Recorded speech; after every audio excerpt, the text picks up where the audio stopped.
Hello, everybody. And the Hangout on air is live. So what's going on? Same old You thing. feeling any better, Venita? Did you get your chicken soup? Yeah, I think I'm just catching something. I'm just catching, this weather's changing, and I think I'm just, catching something. Mm-hmm. I didn't catch where Leonie having those pots up there in the back of her. Okay, those are nice. Where are you? Where are you, Leonie? I'm staying at a friend's house near Richmond, California, on the East Bay. Oh, That's very where the view nice. comes. That's where the view comes from. It's from the dining table. Okay, very nice. hmm How long you gonna be in California? Um, I've been here since like August 21st, and I leave Uh-huh. on this. I leave on December 1st. Drive to Oh, Vancouver. wow. Mm-hmm. Yeah. How many hours Wow, is very that drive? It's not that many. Probably like maybe 18 to 20. I'm doing it. I'm bringing a friend of mine up. She's going to go visit some friends of hers on one of the islands off Vancouver. I drove it when I came down. It took me 2 days and one night, but we're going to go up and do 3 days and 2 nights Mm-hmm. because the days are mm, shorter and I don't like driving at night. Not because I can't see, but because there's more like things jumping on the road. Right. I'm very afraid of hitting yeah, wildlife. So, and next week yeah. I'm going. I'm going to be on the East Coast again. I'm going to Annapolis for an event. So, Wonderful. Did y'all hear Leonie? Yeah, she says she's going to be on the East Coast next week. yeah, I'm going to Oh, Annapolis. oh, very nice. Huh. I know, Leonie, it's the life. If I was single, I would definitely Yeah, be traveling 24/7. I would have something I wanted to do that was fabulous where I could just travel around. I say, go girl. That's yeah, fabulous. Single, single with your health. yeah, Well, you know what? I think I might even feel a little healthy if I moved around a little bit, to be honest with you. I might even feel a little healthier. Mm, That's true. I think sometimes it's being in the same space with the mm, same air yeah, and yeah. same people can affect your health. So you might You feel a know, little better if you move yeah, around a little bit. I spent the weekend in Cleveland, Ohio, hmm Hmm. and I felt so good. And then once I got back to Brooklyn, I was dragging again. So That's what I'm you got telling a good you. point, Benita. I think Oh, sometimes it's good mind over point. matter. I think it really is, and I think sometimes you just need that change. Besides, I get very bored with people, place, and things fairly easily anyway. So that would be definitely a good thing for me. I say, go Leone, keep those views coming for us because I am loving it. yeah, but as one who deals with chronic illness, it is no fun. In fact, I had the flu a couple of weeks ago, and I hmm went to this doctor who gave me an antibiotic, but he also noticed all the wheezing I had going on. And so he gave me a round of prednisone. And Ooh, I think that's the first time I've ever taken it. But I was telling Venita, I had energy. I mean, I felt better than I have felt in decades. Wow. Uh, it has worn off now. And, my old fatigue is back. But now I'm running around trying to figure out, well, how can I get me a regular hit of prednisone? But you know something, though? I don't know. I have lupus, which is as chronic and deadly as you probably can get. And when you use prednisone for the purpose of lupus, believe me, you may have that burst of energy, but you don't be wanting to do this for real. I yeah, actually try to avoid it as much as possible. Mm. You take very high doses, so you don't really want to do it because it's dangerous if Mhm. so it gives that energy, but it does a lot of crazy to you. So you don't really want Well, to. maybe I could just get a little bit. No, you need none. No. Oh, Hi, Nicole. come on, Hi Nicole. How you doing? everyone. Nicole. Hi there. I'm on the mend. Thank you all for just kind of holding down the fort here. I had a crazy day. I had to go sign like reports and just crazy. But I'm here. And I didn't have time to reach out to let you know that, we were behind time. So, but I'm here. Good to see everybody. Good to have you here. I might have to move because there's a lot of sun coming in. If my computer gets too hot, it will shut down. Okay, no problem. So if I disappear, that's what I'm doing. Okay, no problem. All right. So, You missed the moment of Zen. Sorry. Let me guess before you start. I want you to have the moment of Zen. Thank you. Oh my gosh, I need that, you all. Oh my gosh. I've had a crazy last 3 or 4 days. My God. All right, moment of Zen. Oh, wow. Cool. Whenever you're ready. I'm ready. Leonie is showing us her beautiful surroundings in near Richmond, California. That is beautiful. Oh, I needed that, Leonie. You just don't know how much I needed that. Yeah. Thank you for that. You're welcome. I really needed that. Thank you, Leonie. You are welcome. And Leonie, you're going to be in the Annapolis area when? I fly for Thursday and I come back on Monday. So Thursday through to Monday. Next week. Yeah. Oh no, I fly this Thursday, this week. This week. Oh wow. Very cool. Yeah. Yes. What's the weather like? I think it's raining there. Rainy, which is fine. That's what I was wondering. That's fine for me because it does not rain in California like at all until like February. Oh, right. That's true. Yeah, that's true. So, all right. Well, welcome to everyone and to the Global Black Feminist Reading. My name is Nicole Jackson Wilson. I am the facilitator for tonight's discussion. We are reading Eloquent Rage by Brittney Cooper. And love your book, Michelle. And I'm focusing on chapter 6, Grown Woman Theology. Next week, we have a different facilitator. Michelle, could you? I didn't write it down. Yeah, Leonie. Okay. Orchestrated Fury. That's it. That's going to be wonderful. So please join us next week as well. Let's start with just introducing each person here. Can we start with you, Michelle? Sure. Hello, everybody. Welcome to the Global Black Feminist Reading Circle. My name is Michelle Odom. I'm located in Brooklyn, New York.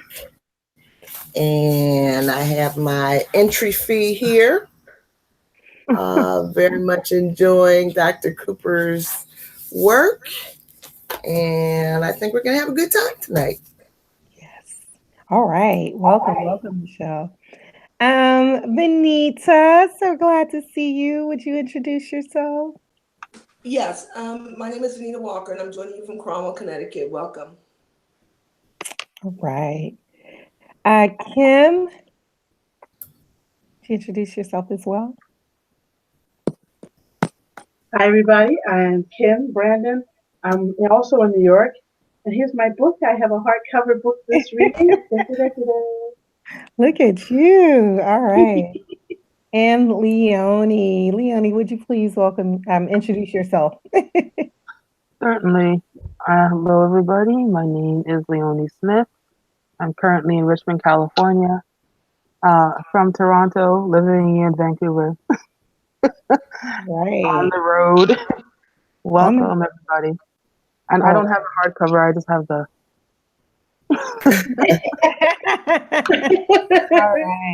All right.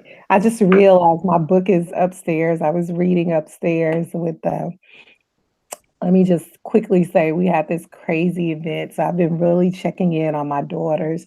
So I was upstairs with them as I was reading upstairs. And so I left my book, but anyway, I'll get it at some point here. But I'm joining also, I realized I didn't say where I was joining from, Houston, Texas. So, all right, well, let's just dive in. Very short summary here. I'll just read the summary and then we'll just go through the questions, as many as we can get through.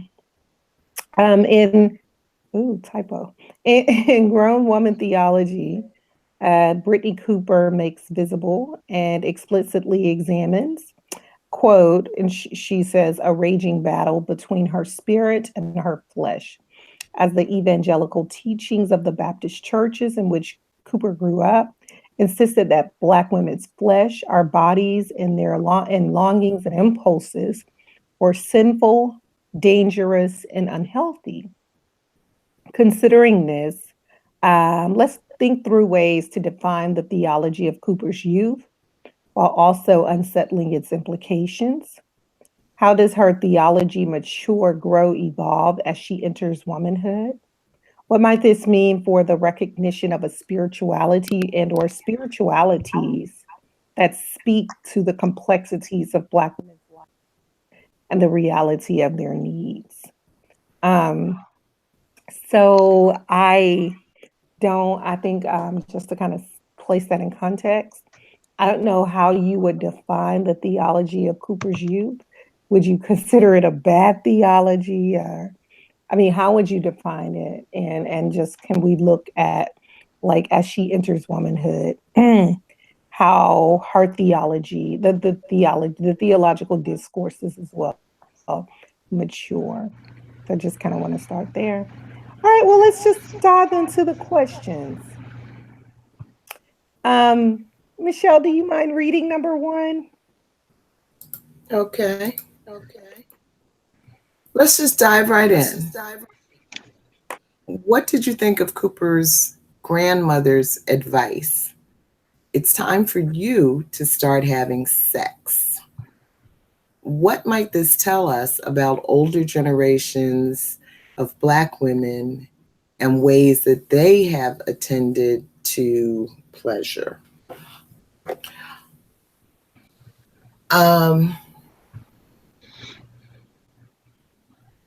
Well, that's my kind of grandma. I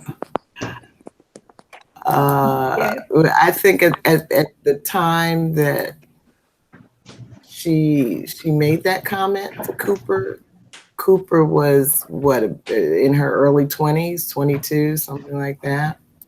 Yeah. And so I definitely feel like she was old enough to be enjoying sex if she had not, done so already. And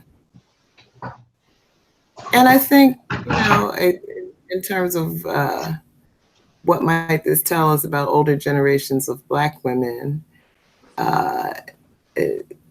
and ways that they attended to pleasure, I think a lot of them got it in. Despite all of the dogma,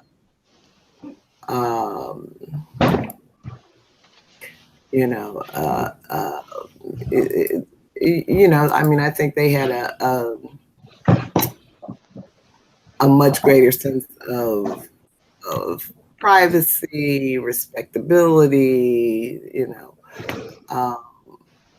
all of that kind of jazz around it. But, you know, I know quite a few older Black women, you know, including my own mother, who felt like sex was something, you know, that was meant to be enjoyed by themselves. You know, that I don't really know that woman who just saw sex as a duty or you know, something that only men were supposed to enjoy. I don't I don't personally know those women. Certainly is not who I am. It's not who my mother was. And she was the first lady of a Black church. So she's the one who told me sex is wonderful for that. So that's what I think. Anybody else on question 1?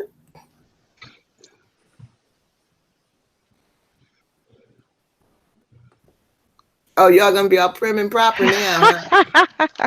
No. Well, gee, that question 1 really did dive right into it, didn't it? I think it's just great when the females in your family can be real with you. Mm-hmm. They're aware of you and they see what you need and they don't mind telling you in the most loving way. And that's what her grandmother did for her. And look, yeah, my mom was pretty sexual, but she was also in that, the Southern Baptist Church. But she was a bit of a radical. So, and then the stories she would recount to me of her life or people she knew, you just got to see that people have to live, and sex is an important part of it. And you can't survive laboring under somebody else's delusions or illusions of what you should be. So I just cannot sleep. Oh, I love that. Oh my gosh, Gio, yes. I think And Michelle, I love everything like I say to her. Oh, okay. Oh my gosh, I love that. I think I should have extended that quote. I realize now. It was what our grandmother said.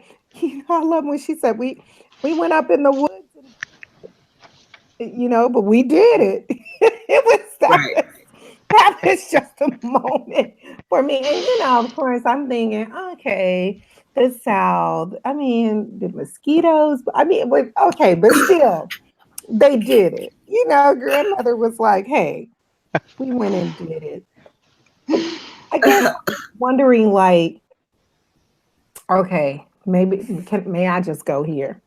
What are the signs? Like, what was she too tense? Like, when do we know another Black woman's pleasure has not, been attended to? Like, her sense of pleasure. When do we know that that's what she needs? Now, a part of that I get is just, Black woman grandmotherly wit. But I'm saying, just as a Black woman, what's the sign, and when should I say to one of my girlfriends, like, hey, you need some good sex, you need to get you some, or what? I wonder if you all have ever been in that situation. Like, I guess I'm just wondering, what were the signs? What did you see? Well, yeah, I talked about that, right? I don't think she talks about that specifically, but my guess is that a part of it comes out in the kinds of comments. Like if you hear somebody that's being real judgmental, or trying to beat other people over the head with a Bible, you know, then that might be a sign that. Oh, you are so wise, Michelle. That does, yeah.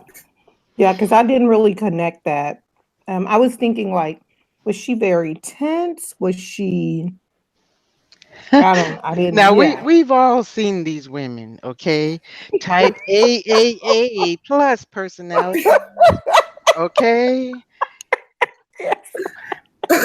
Butt cheeks so tight you couldn't get a dime in between. Okay.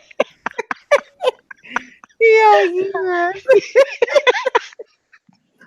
And we know, and the little craziness around the eyes, and you just, girl, you jumpy. You need to calm down. Take a break. Chill out. Right. I mean, yes. Yeah, they're out there. That's it. That makes a lot of sense. I'm sorry, Gio, we didn't give you an opportunity to also introduce yourself. Let me stop so you can also introduce yourself. Okay. I'm Georgette Moses, and I'm joining you guys from Columbia, South Carolina. All right. Welcome. Wow.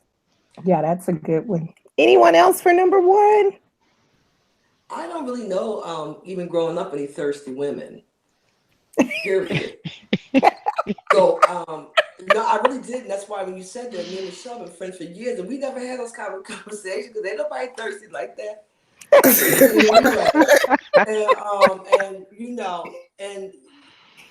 nobody's thirsty like that. So I've never had those conversations, whether with Michelle or the girlfriend. And my friends are thirsty. I just don't know thirsty people. Maybe not as young women. I mean, that's what I'm saying. But then when you get to be more mature, it could be anything. You could just be, just a bitter person. It could be a lot of other stuff. Yeah. Okay, but we talk about young women. I never ran up against that kind of stuff. I don't even know what I don't know people like that. I'm sure they exist. But people I know, of course you attracted people more like yourself anyway. Right. So I am not that Southern Baptist girl. Okay. And I told you about my church experience, and even among my aunts and stuff, I just found a whole lot of imposters. And I thought about it today. What did I think about the people when I was in church? I just thought they were imposters. They were putting on this theatrics because what I saw in church and what they said in church is not what I saw, whether it's in my family or otherwise. Okay. They came their Sunday's best with their T-straps on, their purse to match with their hat, their gloves, and all the whoop bullshit. And then I saw my. Have it like it's hot. You know what I'm saying? So I mean, and this is what I'm saying. That's why I've always thought church was this. I had to listen because there was nothing else to do, and I did listen. But it was just so blaringly contrasting to what I actually saw. Yes. So that's why, the church thing for me is just like, whatever, because that's not what I saw. My aunts and stuff, my mother's very liberated women. And the ones that were the most theatrical and the most conservative in church among my aunts was the ones that said, whoop, whoop. Those 6 days of the week. So, that right there changed my whole perception on church. From being a little girl, just sitting there watching, I'm like, well, something's not happening. Am I challenged? Am I missing something? Because what they're talking about here is not what I see when I'm not here. So they were, they had, that they a little schizophrenic. Actually, that's another thing. I actually looked like a little was a schizophrenic because I'm like, I'm not quite sure what person am I seeing. You know what I'm saying? Because, but the point is that I don't know Nicole. I don't know no thirsty people. When I was younger, we didn't have no problems. You remember people like that, Michelle? No, I didn't know nobody.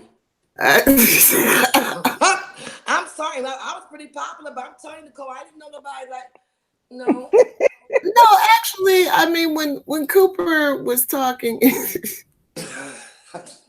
when Cooper was talking about, being like 22 years old or whatever it was, you know, graduating college and, you know, and not having really had sex. I thought it was a bit shocking.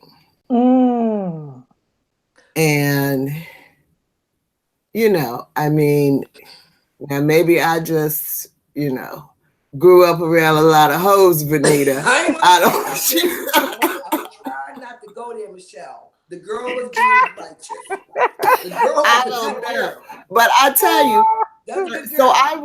I was 25 when my son was born. And that during that era, that felt old. But you weren't a virgin at 25 when he was born. No, not at all. Okay, so that's just what. But my point is, all of those from my teen years, you know, all the way up until my mid-20s, you know, basically all the girls I knew had babies, had babies for several years, you know. So in a sense, I was like Cooper in that I wanted to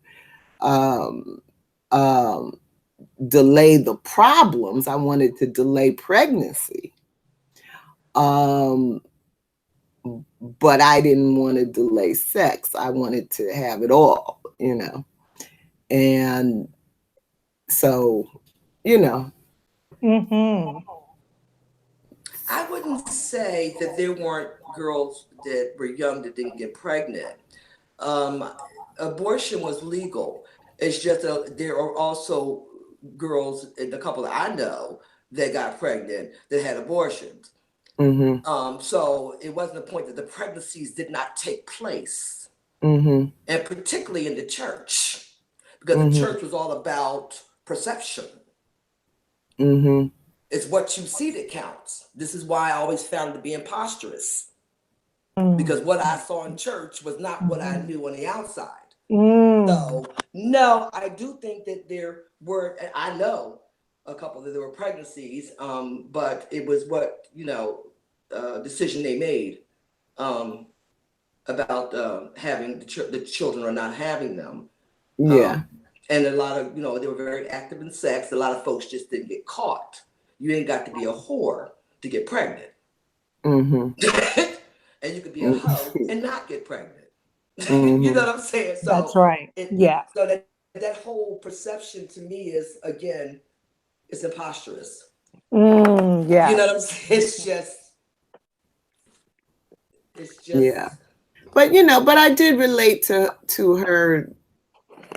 her stream of consciousness around, you know, wanting to delay pregnancy in order to get through school and, you know, give yourself a chance to get a career started, and, you know, and so, you know, that's why I had some conflict with this chapter, because I don't, you know, and she does make the point at some point that what young people need is good information, you know, not,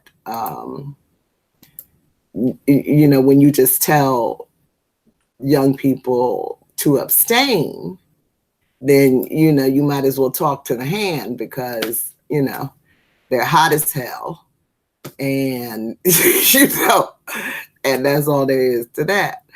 So if you can't have, you know, honest dialogue with them about ways to protect yourself from the various possible consequences, you know, then, you know, you're not helping them, because the message to not have sex, you know, I think is just not working for a lot of young people. Never has. Yeah, that's compelling. Well, yes, absolutely. It's 20. Well, we don't need to dominate the conversation. Well, no, actually, I have not dominated the combination. I'm loving this. you all quite a bit before I ever made a comment. But no, I'm pretty done with it, to be honest with you. I'm pretty done. I just want to make that clear that things aren't always the way they appear.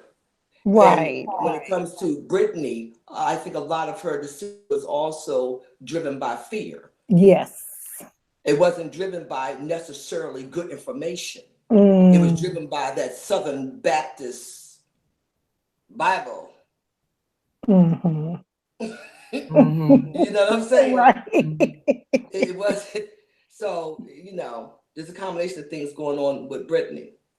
Right. It's not just that, abstinence, promise rings,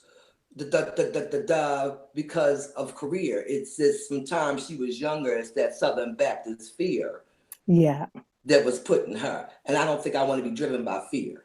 I'd rather be driven, I'd rather move with knowledge. Oh, now that's a theology right there. I like that. To not be driven by fear. Woo, yes. This is deep, y'all. Woo, it's deep. It's my old Southern Belle voice. It's deep, y'all. There you go.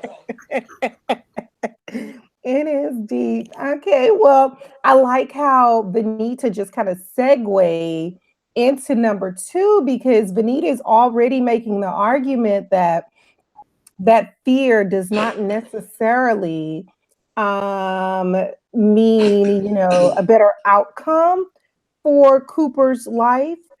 But Venita, could you read number 2, and then we could just kind of open it to anybody else who would want to respond? But this is, that's a good argument.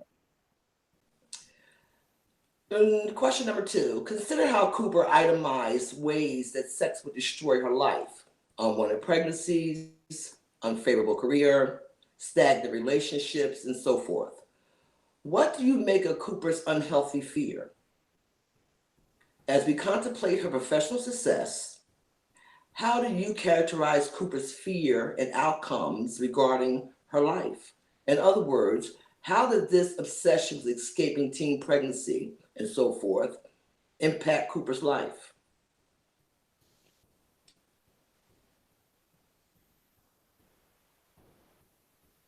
That's subjective, because everyone's, even when we grew up, I don't know about other people, but I don't know if my first desire was necessarily going to institutionalized education. If I had it my way, my education would have been, if not for young teen pregnancy, would have been to travel the world. I probably never set foot in college. Yes.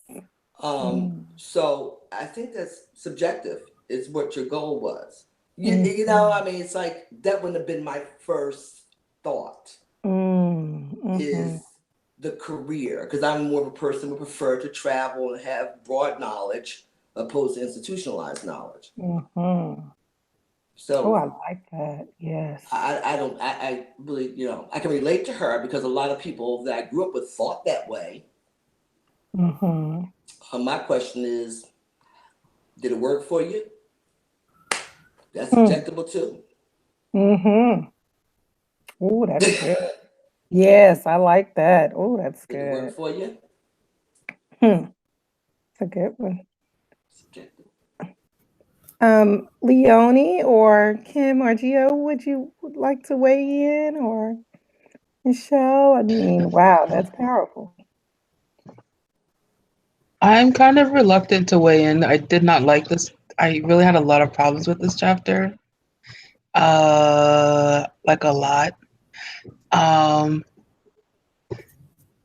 on, spill it, Leonie. Spill it. It was like, I'm reading like a lot of judgment of Black women and their choices without any acknowledgement of the role of oppression as Black people and how that influences why there's a connection to church and to rules. So it was like, this was like, there's feminist analysis and that's it. And it's not, and it makes it anemic in my reading of it. And also because I can't relate to, I didn't grow up in a Black church. I'm not a Southern belle. That's like a character on television. It's not like a thing that's in my life. And And I also don't relate to this experience of like holding on to things in order for you to grow up and have a career and nuclear family and all that kind of stuff. So I don't relate to it on the personal level, and on the analytical level, it's anemic. So yeah. That's why I've been reluctant to speak. Was there a lot of teen pregnancy where you grew up? There was. I mean, both of my sisters were teen moms, but so was my mother and my grandmother. And you know what? When you grow up in a matriarchal culture, it was handled. It was handled. They weren't sitting in judgment, not by anyone that I knew.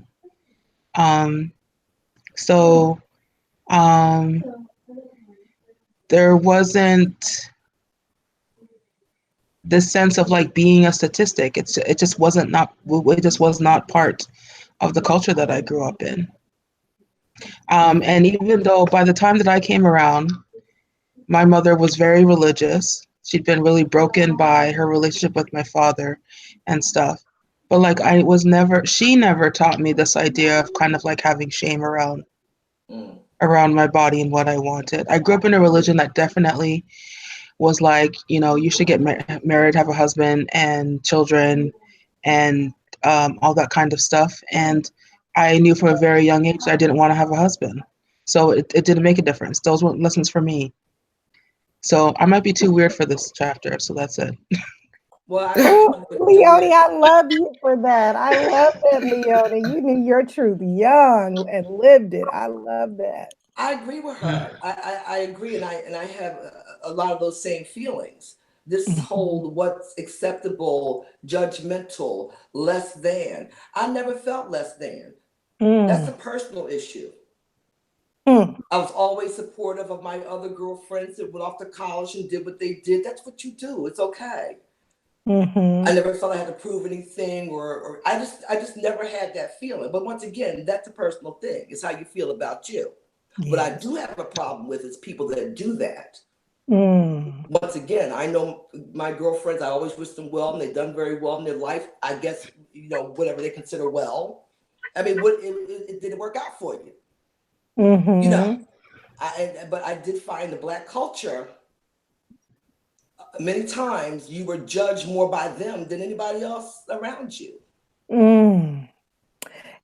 That's so interesting, Venita, because Cooper does kind of talk about that, the ways in which, this kind of mirror she's holding up and what's happening within Black culture. And then this culture that she's kind of assimilated into that is, a little bit more diverse, or, even with these schools she attended predominantly white. But that is very interesting. I'm gonna hold on. I don't want to. I know I just talked too much the last time, so I just want to let Kim and Gio, if you want to weigh in. But wow, that is you're on to something we need to definitely come back to, Venita. Did you want to? I would like to weigh in. Thank you. Okay. I didn't relate to this chapter at all. I think in a couple of years she might even rewrite it, because I just thought that it was so complex what she was talking about, and she narrowed it down to one branch of a tree and set it. I just think the reason why women choose to abstain is a whole host of reasons. And I grew up, my mother was not one to say, hold on to your goodies. She was not. Her whole thing was, you're going to get some money for your honey. He got to bring something to the table. He got to bring something to the table, girl. You don't just give it up now. That's why I love you. And so, that's why I love you. And there's not going to be a line around the block to give me some. At some point, you got to look at where's the boundaries and where's the healthy sexuality in what she's saying. Because sometimes it's healthier to abstain than to be with the wrong person at the wrong time. And the other thing that I found a little bit, and this is hard to put in a context, when the grandmother says lose some weight so that you can have some sex, that was very telling. It's very telling that sometimes, depending on what your body looks like, you may get passed over. So it may not have been her decision 100%. The guy that, got her hot and bothered may not be the guy that picked her. So I just assume that there's a whole lot more going on than to stay on this one branch of the tree. And the other thing that I found that was harmful, that she never talked about that she grew up in the era of AIDS and HIV, that you do not have the opportunity to go out here and put a sign up and says, I'm hot tonight, who wants it? This ain't the reality of things. Right. And if this is your reality, I wonder about your mental health. I really do. Because I actually see the opposite. I see young ladies who are thoughts, who their only worth is whether or not they turn some young man on. And that's what scares me more than being abstaining, is when you think that you giving somebody else an orgasm makes you a woman. So I don't see this chapter as being a full-grown woman. I think this is a whole lot of hocus pocus where, in a couple of years she'll come back and say, oh, I learned a couple of things. Let me tell the sister something different. And I don't know. I found the certain parts were funny, and I liked hearing the funny parts. And then the last part that I'll add is, what about sexual trauma? What about when you have gone down that path and then have been gang raped or mistreated, and your ability to be as active as you want to be is curtailed? Yeah. So this is so true. So it's so true. Thank you, Leonie. So I just have a problem with the chapter. I was sitting there saying, what's she talking about? And then here's my last thing. I as you get older and stuff, and the pickings are thinner, and so many African American men, so many people are incarcerated. There's not a whole lot to pick from. So to blame it, to say that anybody who's abstaining, it's because of a religious indoctrination. I was just like, in this damn chapter already. And then it kept going on and on. She said the same thing like 8 times. I was like, I wonder what would happen if I didn't read anymore. Would they notice? Would the group notice? No. Oh my God. Kim always, I know she's a writer, and she attends to nuance and ambiguity, that it's just that perspective. Thank you, Kim. Thank you. Thank you. Kim even gives some suggestions, like that's the chapter that needs to be revised. So 2nd edition, start there. Right. But wasn't it redundant? I mean, she just kept saying the same thing over and over and over again. Yeah. Yeah, but a lot of the book is redundant. It's just not that chapter. The chapter that's redundant. One thing she did mention I found very interesting, and I've always said that, is that, again, if you, no matter what situation a person's growing up in, if that's all they know, that's all they see. When you said that abstinence, there may be a lot of reasons why, because the unavailability of Black men. Well, Black men ain't the only men on this earth. Again. Uh-oh. Word. Hold on to that. No. Now, if you want to stay up there in that little group right there and worry about who's unavailable, who's mad, and who's in jail, you're going to be thirsty. What you got to do, once again, it goes back to, I'm a traveling girl. It's a big country.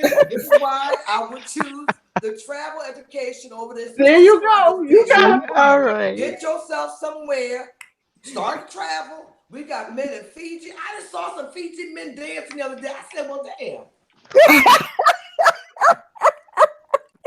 Really, Fiji, we got all. So you know. Oh Lord, this is why I love Abstinence is not Venita. necessary. It's a big world. We have to watch out. You know, once again, the disease part scared me because that was one of the things, you know, when I talk to my sons, I'm very open about sexuality with my sons, which is probably why Clint just turned 31 today. He's not married, don't have any kids. And Aaron is 41 and he's about 100 for the other little 2 ones were born. Because, yeah, my husband said I scared them. And I did. And I meant to. I meant to be healthy, but I meant for you to take heed. Proceed with caution. But no, I don't really think that this whole thing about abstinence and the black man thing, and I'm so sick of hearing that. Matter of fact, it's so old and it's so antiquated and it's just so worn out, and this book is worn out, and I'm just tired of hearing it about, you know, there not being enough men. It's a big world, huge. So is it a big world, Venita, for everybody? No, I didn't say it's a big world for everybody. Once again, I saw a lot of things in my life growing up. But at some point, I said, one day I'll become an adult. You're not always 10. You're not always 20. You're not always 30. You're not always 40. At some point in your life, you are mobile. If it's not nothing but to the next town, you're mobile. But if you stay in that little Southern Baptist, right up in here, well, yeah, your pickings may be slim, and your view of the world will be very different. Because you will think that is your choices. This is where your choices are. Because this is what they. I'm just saying that we're in 2018, and we wasn't in 2018. It's still a big world. And I used to be all for the black man thing, but no, you gotta get over that. You're right. In jail, gay, unavailable, you name it. Move on. So it's time for black women to start looking. Also, Venita, diaspora, international dating. A lot of us are not all African anyway, as we already know. So get over it. So what's this whole thing? I mean, I didn't realize that when I was younger, but as I mature, I'm like, well, why are we all up on this anyway? Because if you look at your family tree, you might have a Fiji man in there. So might as well go get you one. And especially take that stick of fire and put that fire out. That's what I'm talking about, Nicole. But this is what I'm talking about. They do tricks. They even got tricks, Nicole. That's a powerful, powerful mouth, shall I say, when you can put the fire out. So that's all I'll say there. That's what I'm saying, Nicole. The fire eaters. Yeah. It's a beautiful sight too. It's a beautiful. Yeah. Well, Gio, what were you? Oh, I'm loving this. Gio, I know, right? Wow. Great conversation. I was just, what came to my mind was the question, do you think that in this chapter, this is a kind of a catharsis for her? She's still trying to work it out because she's laboring. Seems to me she's still laboring under that Christian theology, even though she does here in the chapter briefly associate it, you know, with slavery and racism. Structural. Yes, you know, she's got well, at least she had described herself as, I'm just going to rephrase it as unrealistic social affirmations is what she was looking for, you know.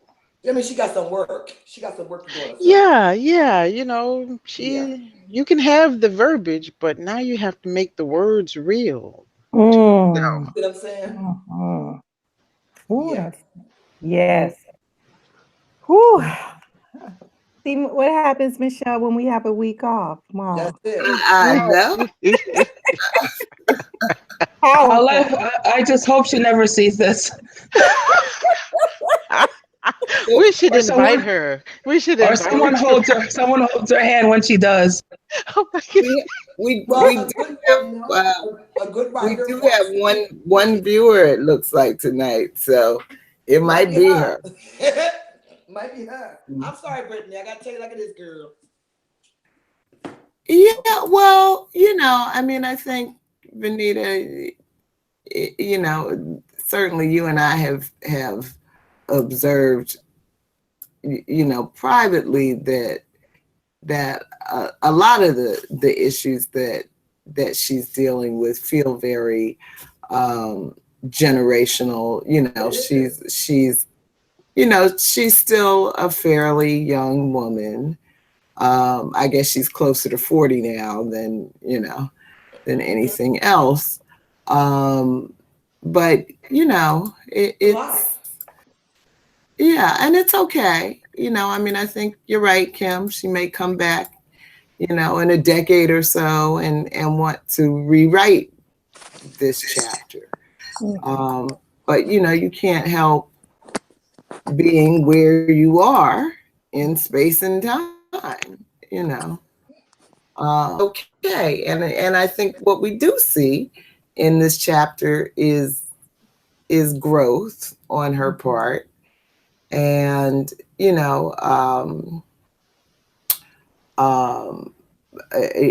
beginning with the grandmama's comment, which she says, she didn't just go right out and, get laid that night that grandma said it. She still had to struggle with it because it has been a growing process for her. So, I think that's natural and normal and healthy. And so I'm not beating up on her about it. I'm just seeing it as, a woman at a particular point in her life. And it's her life. It is her life. Yeah, it's her life. It's not, I grew up in the Black church. It is her life. Yet this experience, even being in the Black church. Mm-hmm. So, so we're not all, going through the same stuff in the same way, but your own world is always like the universe, right? Until you know better, Sure. until you know more. And so, I was always in my father's church growing up, and so, but he was very progressive. He was a feminist. And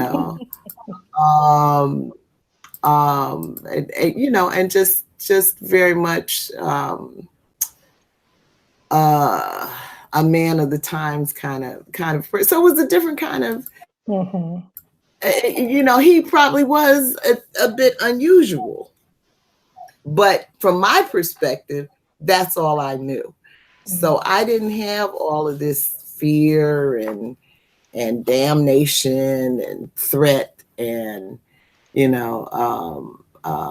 My parents were open and honest about sexuality with their own children as well as the young people in the church. Yeah. So from my perspective, it's not just the church per se, but it depends on where you're located in that church. That's true. Yeah, I'm particularly talking about Brittney. I know her experience.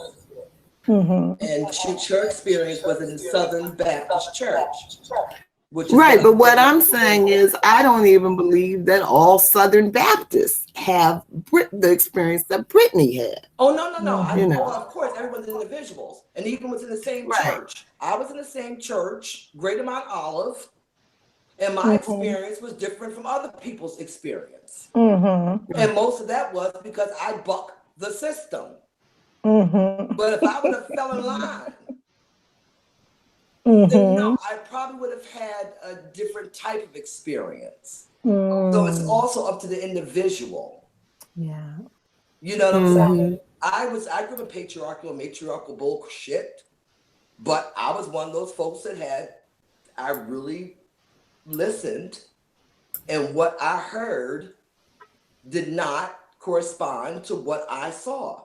And I'm more of a behavioral person. You could tell me you love me all day long, but do you show it? You can say this and that, but is that what I'm seeing? So it depends, and I'm definitely not putting her down. That's her experience. Right. You know, and it belongs to her. Right. I You know, am a little older than Brittney, so my experience was similar. Something shifted with publishing in the publishing industry. I think you had in the 80s increase. So late 70s, you remember a lot of Black women writers are coming on the scene, Black women studies taking off.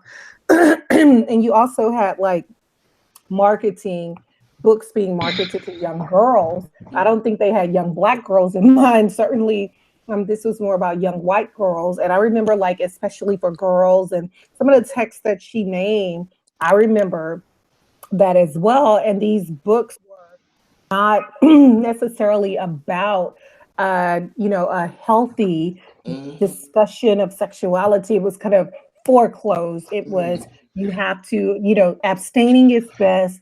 And you don't, and of course, and thinking about all the other social issues that were occurring at that time as well.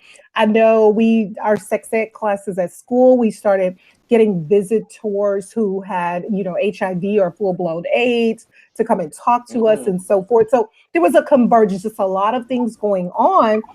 But I can certainly relate because I had one of those moms. I love her with all my heart, but my mom was also not really into her girls expressing ourselves sexually, or even, it was kind of, you can talk to me about anything. She told us about the birds and the she told me the function of like the clit and then it was, but there was also like this, but you don't need to be doing that. It was very much so like that kind of religious domination, if you will. So I did kind of have a similar Black Southern Baptist experience like Brittney Cooper is describing. Hello. What I found interesting is when she says she was talking about like in the white communities, teenage pregnancy didn't exist. In the it was not occurring. It was like an epidemic, like it was in the Black community, but I'm not ready to attribute that to abstinence and education. And so I want to kind of, I would like to unlock and unsettle that with her and, ask her, I would love to pick her brain to see how did self-esteem, she also talks about oppression, but how do we dig deep in that to talk about what began to happen in the 80s? There's the crack epidemic there, the war on drugs, Reaganomics, the invention of in the media of the welfare queen, like all of this is going on. And then you have more Black girls who were becoming teen moms. That became this kind of label, even though my grandmother, only difference was she got married at 13 or 14. My grandfather was 10 or 11 years older. She had 13, 14 children, so it just, so I'm just saying like all of this was going on, but I could certainly relate. Leonie, I'm gonna mute so you can, go ahead, Leonie. Oh, I was just gonna say that like it's interesting because I grew up, sorry, I'm in a meeting. I grew up in a church, and a lot of the women that I grew up with were very much influenced by church, like in terms of wanting a nuclear family. And you know why I knew at a young age I did not want that? I listened to the Widows, and they never wanted to remarry. Mm-hmm. That was the thing that influenced me. Mm-hmm. Mm-hmm. That was it. So I found it suspect. Mm-hmm. Did they say why? There was something, I knew it was something connected to their own like sense of freedom. Mm-hmm. Ooh, wow. Mm-hmm. And so I thought that was, so I was never looking for Prince Charming. I was never looking to be anybody's complete anything or any of that kind of stuff. I didn't know what I wanted necessarily, but I knew I did not want that. Me either, Leon. Me either. And my parents, had, really, I think, a good marriage, certainly for that time era. They were fairly progressive. My mother worked for the most part. There were a few years where she didn't work when her babies were young.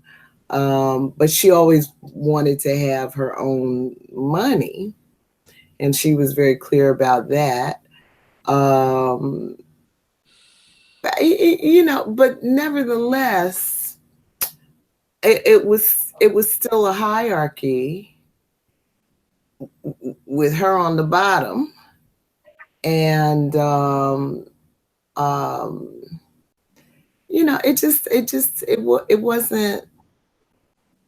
it wasn't attractive to me. And when my father died, she too said that she would never get married again, and she didn't.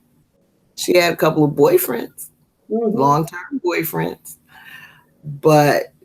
and one of them really wanted to get married again, but she would not do it.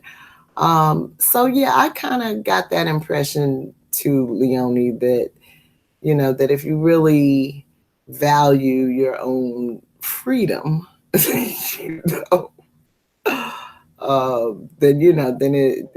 I in my wildest imagination, there is this really special kind of man out there that I could be compatible with, but I think he's rare, and hard to find. And I didn't want to just settle for the sake of saying I had a husband. That idea was never attractive to me. And the thing is that, like, I grew up with lots of people too who are like going for the nuclear family thing. Like, that was their jam. Like, that's what they should have done. It's totally fine. Right. And so for me, I just knew that it wasn't something that I was interested in. Right. And I could hear when you say, like, there was like a hierarchy.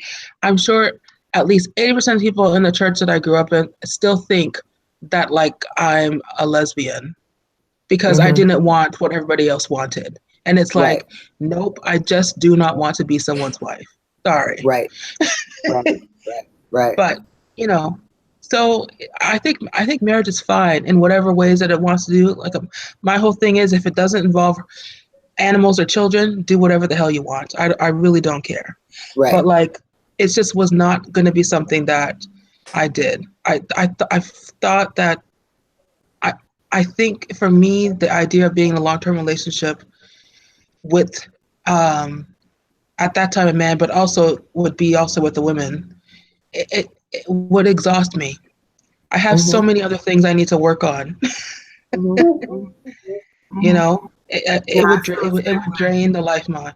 I feel the same way. So, what amazes me though is and a lot of people have that preconception. I guess it depends on what kind of person you are. And I'm married, but that was never my goal in life. And as far as freedom is concerned, I guess it depends on what kind of relationship you have. I never felt like my freedom was taken, or because I'm just not in that kind of relationship where I don't have freedom to grow and to be what I want to be, which is how I raised my sons, to be free spirited. My husband's laid back. And I hear that a lot. And sometimes it takes me aback because everyone is not in this institutionalized prison that people seem to have this thing. I'm not in prison. I have total freedom to do what I want to do. I'm considerate enough to, because my husband is a human being and respect for him. He has respect for me to be considerate each other when we do things. But I'm not sitting there, this is, no. Again, I guess it depends if you find that person that's on your wave thing. But I never aspired to be married. I wasn't one of those kind of little girls who grew up. Matter of fact, I hate dolls. Don't like them. Never played the house. Never played the wedding thing. Never thought about it. My husband was the one who was righteous. He asked me to marry. I said, "Are you kidding?" Yeah, I'm really, because I just never thought about the whole marriage thing. And even having a child, and I was younger, marriage was not my goal. A lot of folks did, not for me. I said, bye, see you. I'm just trying to love myself. You got baby. I know that's I'm right. not trying to be funny. I mean, the thoughts. But a lot of young girls, they get married with the whole thing. And I never crossed my mind. I'm like, baby, let's go.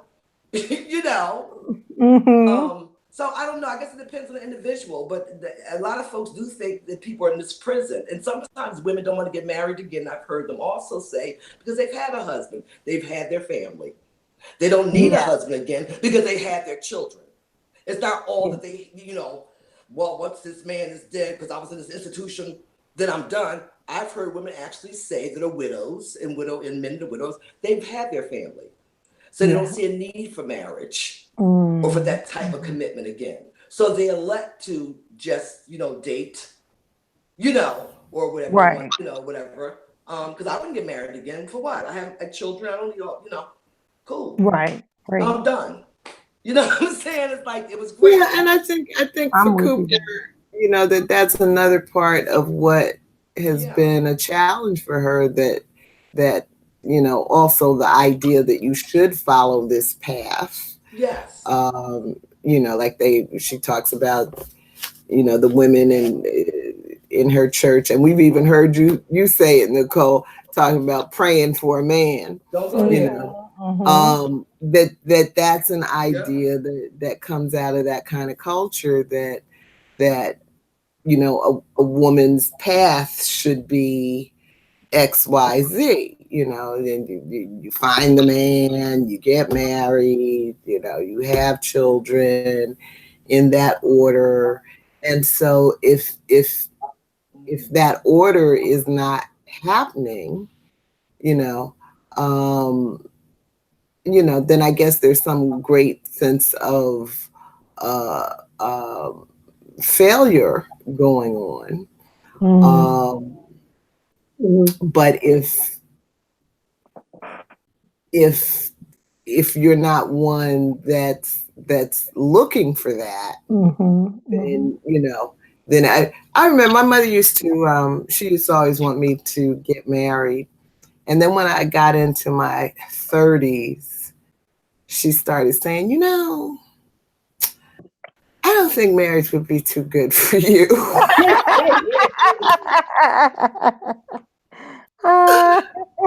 Yeah, that's so funny. I said, what?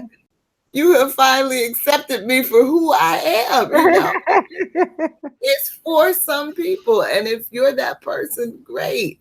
But and so that to me is the problem in these kind of communities, when we try to fit people into these bags. And everybody's got to fit in that bag, or something's wrong with you, and I think it's just not the reality of who we are. Well, my mother wasn't like that. She was divorced in a snap, in and out, bam. So I grew up in a different environment where you didn't have that whole thing there, because it wasn't working for. It wasn't working for. Next, it's whole. So I guess maybe that had influence on me. Where I didn't really think about all the Cruella de Vil stuff that was involved. Yeah, my mother's mother had 3 husbands. That's what I'm saying. I didn't really think about that whole. And she was born in 1899. Whoa, yeah. But that was. That was. Was she so married? I come from where they say, Kim, I ain't trucking with no man. I come from a lot of women. Michelle, was she divorcing them or was she burying them? Because back then they bury a lot of men too. I said, was she divorcing them or burying them? Because back then they bury a lot of men too. Yeah, they did. They buried a lot of them. Wasn't always divorced. They put So I have a request, Nicole. Can you turn on the light where you are? Because we're about to lose you completely. Oh, okay. Oh, put the light on. Sorry. No. And I'm just loving this conversation. But I also want to bring up that these very you know, I talk a lot about growing up in a different kind of culture and that matriarchal culture. And there's like such a strong, like one of the things that I see and I mourn all the time is how, however these structures have come to place, like women and men have such narrow understandings of their world. And it's like, you can be a wife and you can be a mother. Like the thing is that I recognize with my mother and with the women that I grew up with is that like, and including my sisters, they were never, they didn't feel, they weren't only mothers. They were allowed to be women. Thank you. It wasn't, you didn't have, children were not so important. They weren't the center of like your schedule or your life or any of that stuff. And I think that happens because things are happening in a more communal and collective way. Because as I've said before, the idea that children should be raised by two parents in my culture is like utterly ridiculous. It takes a lot more than two parents to raise a kid. And it also means that like men are like infantilized in this way that I don't think they need to be. You know, but like I remember even as a teenager reading something like Essence magazine, and maybe even to this day I don't read it anymore. But it's like, but I do hear this a lot from African American women, where there's so much energy and men are at the center of their lives and what it takes to catch a husband and keep a husband and and he needs all this kind of respect and blah blah blah. And I see that as a tragic leftover from like our like oppression. I don't think that men actually are anywhere near as infantilized as we think that they are. And I just feel like it's just a setup. Because I mourn when I read someone like Brittney Cooper say, I don't even know if it's this chapter or previous chapter, or if it's coming ahead, that like she hasn't had kids yet because she couldn't get her act together to follow the script. And I'm like, that's a stupid reason to not have kids if you want kids. Yeah, right. I wonder too, do you all think a part of this is kind of the Claire Huxtable effect? The ways in which the representations of Black women in media at that time, Cooper's coming of age, it's this notion that we can have it all, that you could, which is some of the fascination with Michelle Obama, that you can have a very, a man who is your intellectual equal, and y'all can have these children and this nice home. And Leonie, I'm speaking kind of, in the US context here. I mean, I would have to, not necessarily African diaspora, but just kind of in this context where we were kind of fed this kind of mythos that, that a Black woman could be Claire Huxtable. She could have this high-powered career. And I grew up on that. I'm coming of age, around a little, like maybe 3 years older than Cooper, I believe. So, or 3 or 4 years. So I do know we were fed that, and we, and we kind of started craving it. You could have the career and these children and this very loving marriage, and none of the, and not necessarily the behind the scenes stuff, like conflict and tensions, and the fact that, the representation of the Cosbys, they had the money, no one got laid off, and no one, just stuff coming up for tenure, which would be Cooper's reality, with the kind of stress that meant for her life. What happens when you're in a specific career field that privileges isolation, like academia, where you're researching alone a lot of times, and what happens when, a partner needs, an attention and being attentive and your needs. And it's just, I don't know. So sometimes as I'm reading Cooper, and I see a desire though. I don't know if you all would agree with me there. Did you walk away from this chapter convinced that there's this part of her that's still struggling with that, or that, yeah, I was just not, I walked away thinking, even though she kind of concludes it kind of with the, the brava, but it's still this way in which I'm thinking there's still tension for her to work out. But okay, I'm gonna mute so someone else can. I feel like if you have internalized racism, it feels like there is this internalized way that women are with women, that one woman sends the message that I have more value because I have a man. And I think that's something that we do to each other. And so that's something that I would love to explore more, is what are the messages we're giving to each other and our daughters about the fact that we only have value when we are in a relationship. And the Claire Huxtable syndrome, I think this was here way before Claire. I think this was you can do it all, because I don't know any African American women, for that matter, who did not work and had to help put the food on the table. I think it's the absurdity of the absurdist parts of white feminism in blackface. I don't see the message to be that different between Claire Huxtable and what you hear white feminists talk about. And it's still in pursuit of respectability, which is not a thing that needs to be pursued. Right. Right. It's so frustrating. I agree with you, Leonie. And I think the difference would be what Claire brought was kind of a professional career. So you have Black women now at this time saying, oh, no, I don't, and by my goodness, I'm not saying this to be, coy. I'm just saying it was sort of like, I don't have to be, the paralegal when I can be the attorney.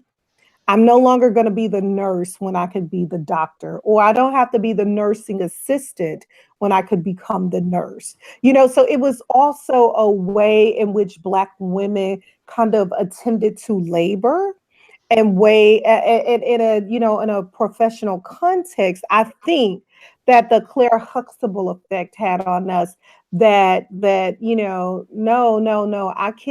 I don't have to be the school teacher. I can be the principal. The kind, like I can be this kind of high powered professional, but I do definitely agree with what you all are saying. It is still rooted in respectability. It's still, because what we know is that the women who have been able to capitalize on more professional careers and thus those higher salaries that I think a lot of Black women have felt we worked hard and deserve, right, have been white women. I mean, if the Claire Huxtable effect is real, white women have, seemed to materialized and manifested more so, I think, for them. Don't get me wrong, you have Black women who have joined the professional classes and so forth, but we also keep, it's like it's still a collision, right? Because even as more Black women have joined these professional classes, and I'm speaking of labor, then we keep hearing these nagging statistics. Oh, they can't get married. Oh, when does that narrative change? As Leonie and many of you have, will it ever change? That again, we keep going back to that the husband is, or the man is a prize, or that the woman's value, as Kim so eloquently stated, increases as a result of that. That is a direct result of patriarchy. And that's the difficulty when we talk about the necessity of Black women's studies, because you can have Black studies who talk about the structural oppression, but they're not going to deal with the gender piece that says, okay, but here's also how, Black women are kind of still entangled in these discourses that any good, it's doing so much more harm. They don't, it's not taken up, is what I'm saying. So I think one of the things when you think about Claire Huxtable, in my mind, that all of a sudden the guy who may have a blue collar type of job, he is not equally yoked anymore. And so then all of a sudden there is somebody that you feel that you are intellectually or financially superior to. I think that's another issue with, what I saw in the Huxtables, that it had to be these power couples as opposed to, a doctor and a cab driver or whatever that is, as long as that is somebody who is a good person. So all of a sudden it seemed like there was an opportunity to look down on, or somebody wasn't a big enough prize to reel in. Mm-hmm. I agree with that, Kim, 100%. Mm-hmm. I think a lot of times these expectations were put on themselves. I know the power couple, and then I know that there are people that understand their own capacity. It's all about what you understand about yourself. You can have any dreams that you want to have, but you have to know your own capacity. Now, there are a lot of women out there that are powerful Black women, and that power, they're single because they know they're going to be traveling all the time. They know they're going to put down 90 hours a week. They know their capacity. But when you don't know your capacity, then it becomes this whole thing. Then everybody wants to say, well, oh, it's this whole thing. Well, you don't know your capacity. Sometimes there are trade-offs, actual trade-offs. Yeah. And it might not be, 50-50 or 70-30. It might be 0-100. Yeah. So you need to make up your mind. You know what I'm saying? Sometimes you have to make those decisions. Yeah. Yeah. Alice And that's Walker where disappointment comes in. You know what I'm saying? That's deep. Yeah. Alice Walker talks about that. I love Alice Walker. And she's like, she chose the writing life. And, she said when she takes up with someone, sometimes it's a man, sometimes it's a woman. It's a season for her. She loves it. And it's so much love and it's pure, but then it's time to move on. But she knows her capacity. She knows her capacity. Yeah. And she understands herself. Yeah. And it's a personal thing. You have to understand yourself. And that's where the disappointment, I think, comes in with that whole feeding the Black woman, the power couples and the powerfulness. And I still want to have children. Well, yeah, you can do that, but I don't know what kind, you can't draw this, you have to know your capacity. You still have to know that. Right. Are you going to spend time with your children and have that high power career? Because high power careers demand more than 40 hours. Are you going to have a house husband? Are you going to have a high-powered husband? Well, then the kids must have a nanny 24 hours a day. So you're not going to have children. So you need to understand your capacity and what exactly are you looking for. And I think that's where Black women come to this whole struggle. That's the thing that's also missing from this conversation is how careers also take away our identity. Yes. And drain us. Completely. They can absolutely. It's this idea that workplaces are a place that spin out happy people. That is not true. Thank you.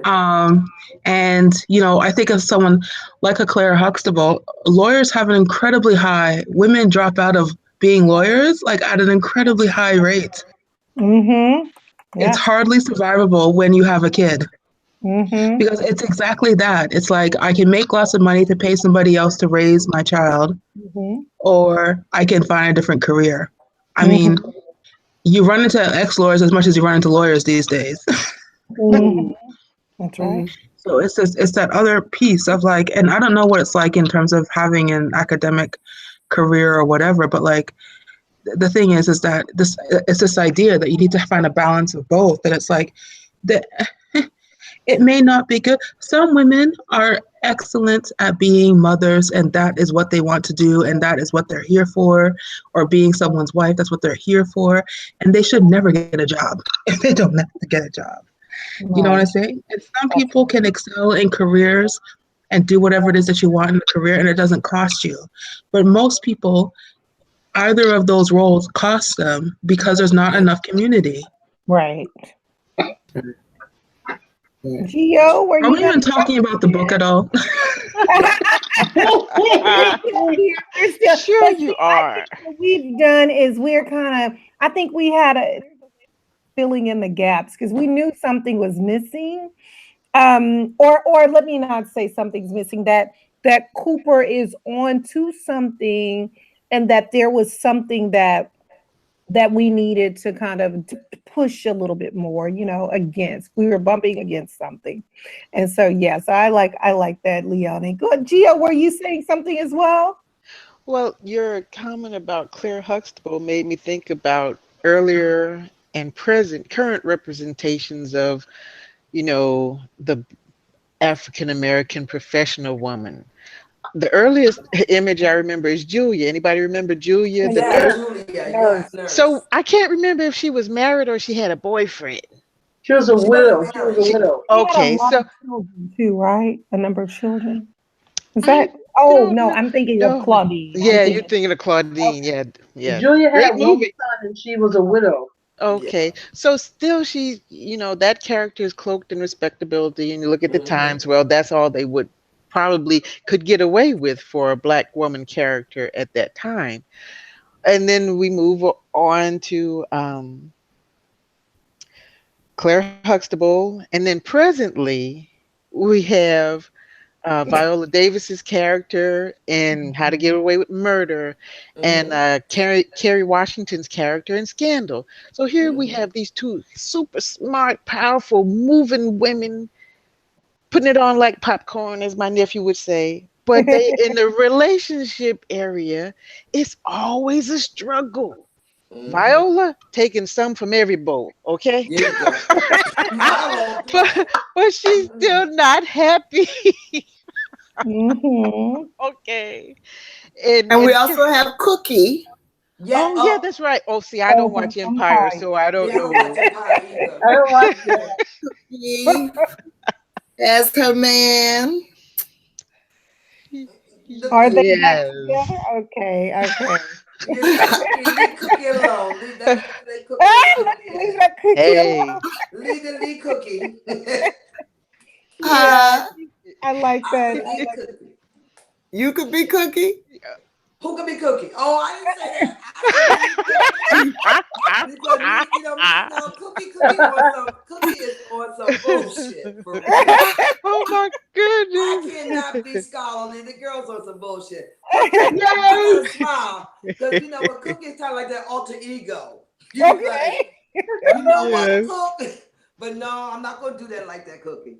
No, you know, I mean, I have a lot of problems with the imagery of Cookie, but you know, I do acknowledge and respect the fact that she does love her family. You know, she is committed to her family, and you know, overall, you know, I'm concerned about the effect on, you know, on the community because, you know, I think that we take these images from popular culture very often and, you know, and try to live them out. So, you know, so I'm troubled by some of the messages that come through. And all the reality stuff. Yes. But then again, on the other hand, Cookie, there are people like Cookie. Maybe Cookie is just showing the reality of what's out there. Because, you know, we might get this confused. Cookie may not be introducing something new. I think Cookie is showing what some reality is out there. And I can go back to when I was a little girl. And I seen some stuff. Okay? And, yeah. Okay? I don't think there's cookies out there. Yeah. We're not saying they're not cookies out there, but to mass produce them by having it center stage, you may get more cookies than you need. Exactly. Well, of course, you have a lot of icons out there that aren't necessarily healthy. Yeah. That we're cascading, and we have cults of people following. Okay? Yeah. That's not necessarily like healthy. Beyonce. You know what I'm saying? Yeah. I mean, nobody called that name. I'm just saying, let's not just talk about the cookies. Yeah. Okay, there's lots of other forms of cookies. And some other cookies are masqueraded as something else. But when you bring it back down, it's a cookie. Okay, Well, let's look, I said enough. You know what, ladies? I'm gonna let y'all go because today is my son's birthday. He turned 31. Oh, great. Happy birthday. I My wanted to 31. say that to you too, Venita. It was, it's his, hey, you celebrate. That's your baby's birthday. Happy birthday. Yes. Yeah, he's 31 and I'm 21. Talking about teen pregnancies, I was like 6 when I had that boy. We start out early, girl. You start early. That's a good stereotype. Let's keep that one moving. Next thing you know, here we go. It's his birthday. Stop Leonie. Stop it, Leonie. Where Leonie? I see a smile. Where is she? Because she got a smile going. You know what's going on. No, I'm gonna go. Let you girls go on because I want to say whoop whoop to him. Right. Okay. Okay. But thank you so much, Nicole. It's always a pleasure. It's been so stimulating. It really has. Leonie, thank you for your wonderful insight. Way to go, Kim. Girl, you call it like you see it every time. Okay. Georgette, I know when you put that hair to the side.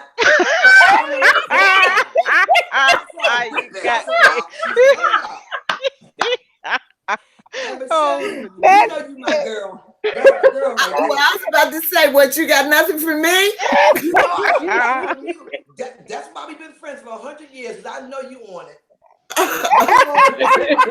Right. And that's why we don't know no thirsty people, Nicole. Me and Michelle don't know no thirsty women. I know that's like that. Okay. We don't know nobody like that. Anyway, y'all have a good night. Okay. All right, Venita. Good night, Venita. Okay. Good night.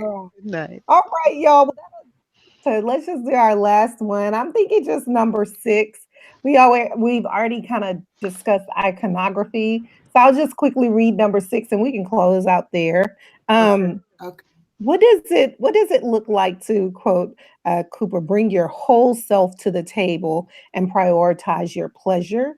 I would like you to, if you can, you could describe a model for us connected to a fiction or a nonfiction text or figure.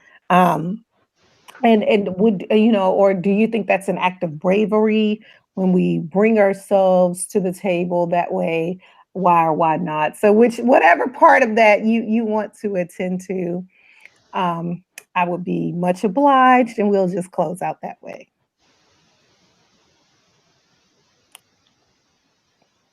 I think it takes a tremendous amount of work, and I think it's worth the pursuit. I know that it's something that I find myself on that journey, and it's exhausting, and it's worth it. And I think courage is something that is needed because everywhere you turn,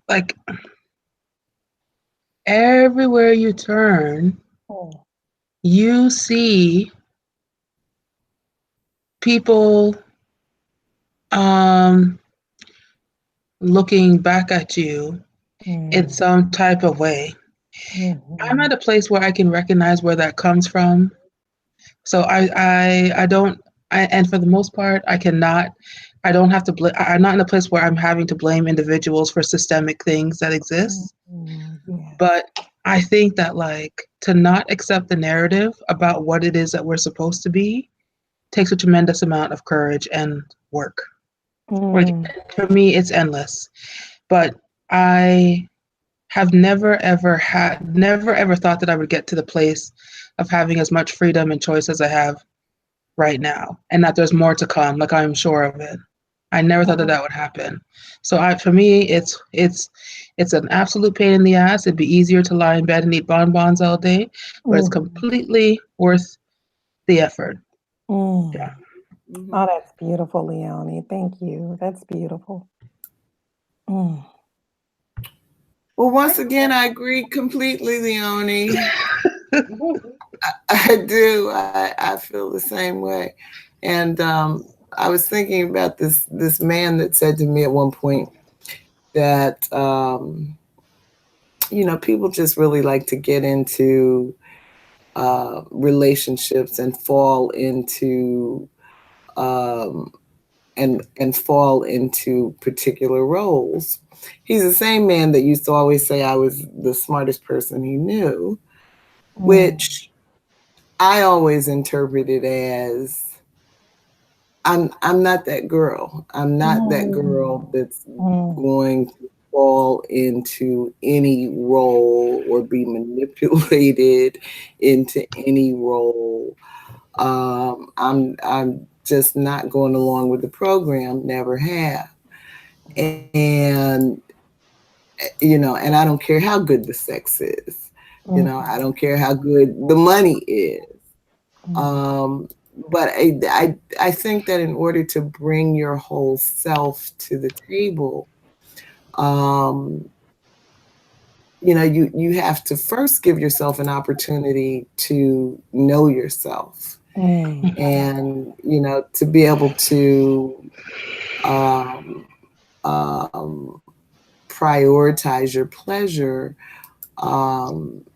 you know, I think you have to know yourself, and you have to allow yourself to have certain experiences that help you to know yourself better. And so when you're playing a role, you know, to me that means by definition, you know, you're being disconnected. You're not bringing your true self, your whole self to the table. And, you know, in terms of fiction, when I first read this question, the first thing that came to mind was, what was our girl's name in the last book? The prostitute. Margot. I was thinking about Margot. And so when Margot was with the men, you know, and playing the role of sex worker, she was not bringing her true self, her whole self to the table. She was playing a role because she had an objective, an agenda. But when she was with Verdine, she wasn't bringing her whole self to Verdine either, but she was closer to being with Verdine than she was with anybody else. And so to me, that's, you know, kind of what it looks like. I remembered, do you remember Tansy from that book? I feel like she got closer to it, even though she was very young, and who knows where it's going to go. I felt like she kind of got closer to Charles. it. Yeah, I think that Margot is like, she's like a warning of how you can lose yourself in pursuit of her version of respectability. I guess what comes up for me is there's this intimacy with self that that's the table that I think you have to be brave with and brave at, and to show up there, and then to go outward and maybe show up with your girlfriends and be honest and true with them. We were in Cleveland this past weekend, the 7-hour drive, and I really had to be honest with certain people. And that was courageous. It was brave to kind of say, you know, I'm not going to people please these chicks. I'm going to be myself. This person right here that y'all see. It didn't always work, but I was still at the table. And that's the same person that like to continually to bring with intimate relationships. And dare I say the love word? I think for me, bringing all my creativity to the table is there going to be a loving connection between you and me? I'm not looking for sex. I'm going to be real honest with you. I'm not a sex chick. I need that level of intimacy. So in order for me to be brave, I have to be willing to put something on the line. And that's bravery for me, that I have to risk losing, you know, having somebody reject me, all of these other things. But that is being willing to be at the table for me. It's probably more, but that's what comes up at this second. I love that. But I'm not, that's not to say that I don't like good sex. Okay. I know that's right. Yes, I know that's right. And we'll cut that out, right, Michelle? We'll cut that part out. It's going out raw.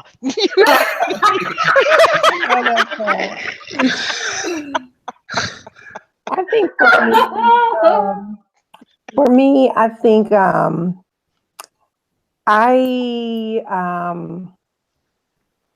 okay, so what does it mean for me to just bring my whole soul to the table? So I love how you all have also centered love, right? And that's so critical, but it's like this liberation.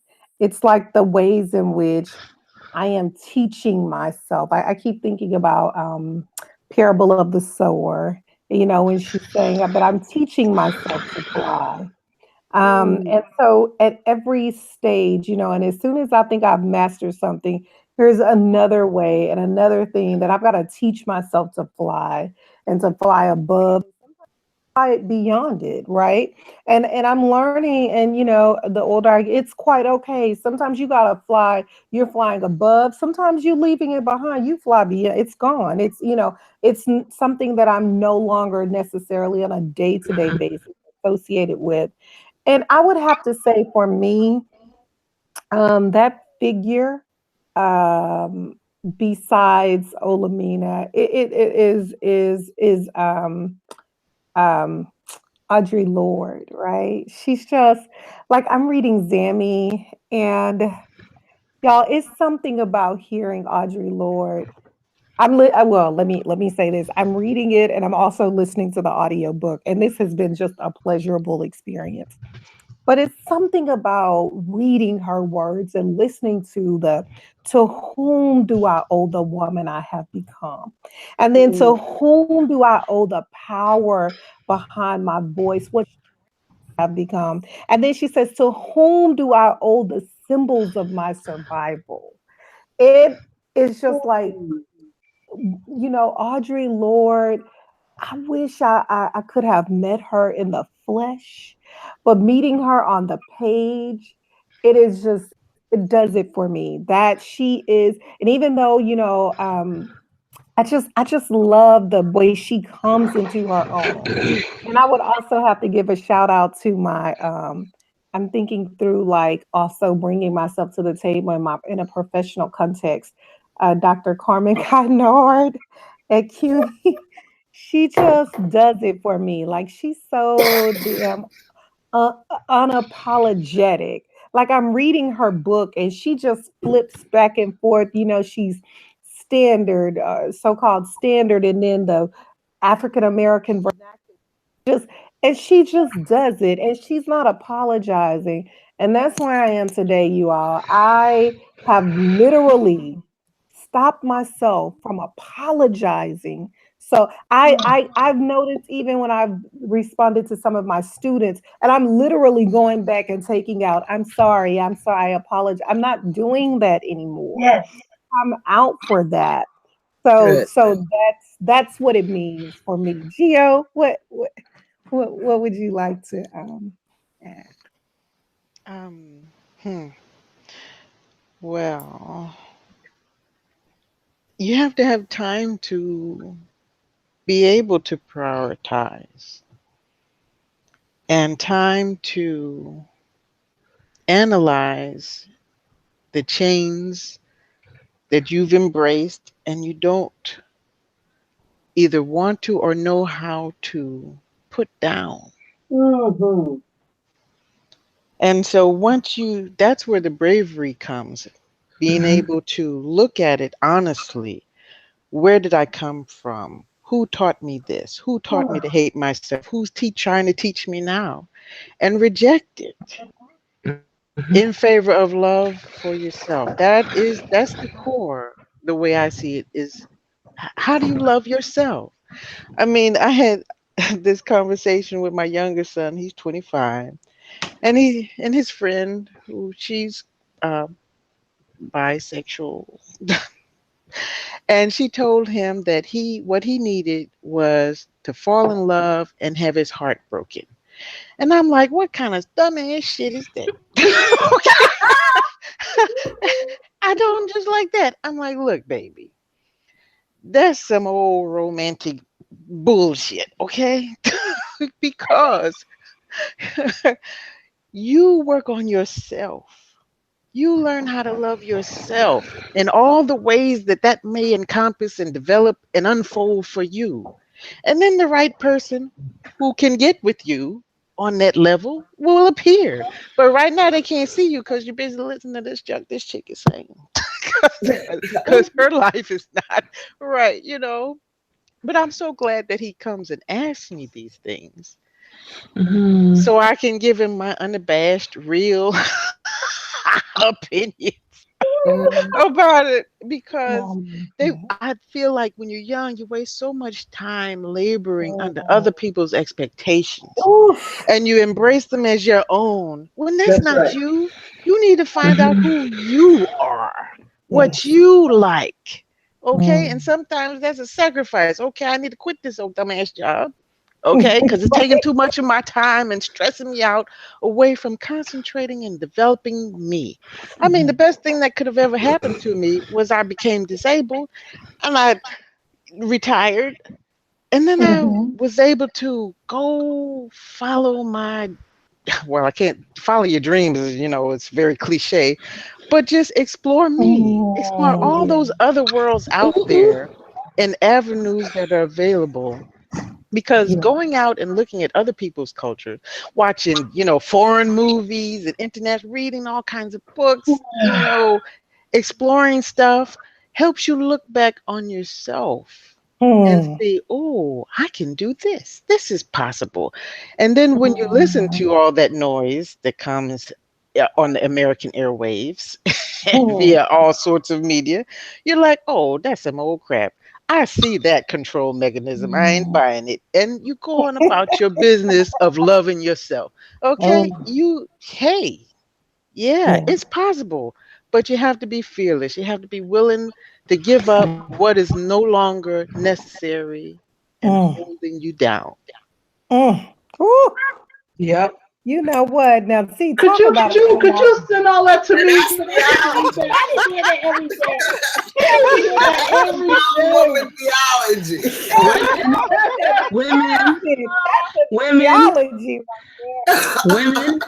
Women, it's recorded. It's recorded. It's recorded there.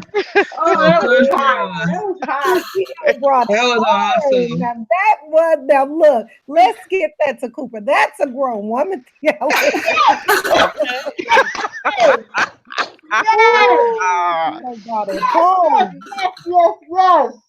Yes. Well, thank you all so much.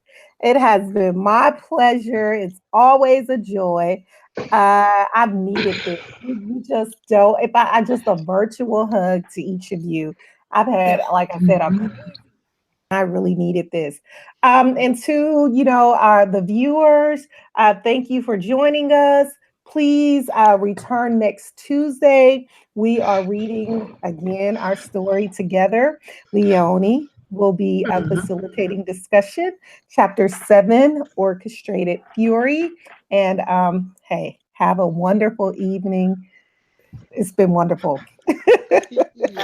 Bye, everybody. Enjoy your week, ladies. Bye-bye. Good night.